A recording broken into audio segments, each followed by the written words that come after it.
It's me, Carmelo! Video games are fun to play, but have you ever wanted to make one yourself? How can I make a character run and jump on the screen just by pressing some keys? Just like websites or the apps on your phone, video games are just computer programs. We make them by giving instructions to a computer or to a video game console. And these instructions can be stored in your laptop hard drive or even in a CD-ROM. And are things like make a character appear in the middle of a screen, or when the player hits the up arrow key, make the character jump. When we want to give instructions to another person, we use a human language, like English or Italian. But unfortunately, we cannot speak to a computer the same way, because for now, computers can only understand simple instructions and they're very picky about the way we word things. In order to give instructions to a computer, we need a programming language. Just like human languages, programming languages can be very different from each other.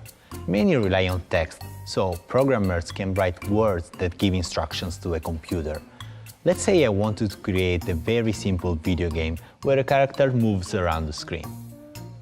One of the first things I need to tell the computer is that when I hit a certain key, the cat goes up.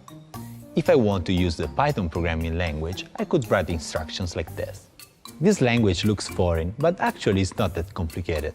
For example, here is where I say that whenever the computer detects any key press, if the key is the up arrow key, it needs to move the player, our cat, 0 pixels horizontally and 5 pixels up. To understand the directions I just gave it in Python, the computer translates them into many more simpler instructions. Eventually, these instructions get translated into machine language, whose alphabet is made of zeros and ones. The processor, which is the computer brain, can understand and execute machine language, sending back the right graphics to the screen. Even a simple instruction like move up 5 pixels gets translated into hundreds or thousands of simpler instructions in machine language before the computer can understand and respond. And all this happens in fractions of a second. Other programming languages like Scratch, which is developed here at the MIT Media Lab, are visual programming languages. Instead of using words, in Scratch you can drag and drop blocks together in order to make something happen on the screen. For example, if I want to move a cat around, I would do something like this. So, if I wanted my cat to go up 5 pixels in Scratch, I would snap together 2 blocks like this, and I can do the same with the left, down and right arrow keys. Also, I can play with instructions and I can say that when I click on the cat, I can change its color and also I can make him. A game like Space Invaders looks simple, but it's not. It includes player movement, like what we programmed before, but also characters moving by themselves, music and sounds, shooting, collisions, keeping score, and that's where programming gets interesting.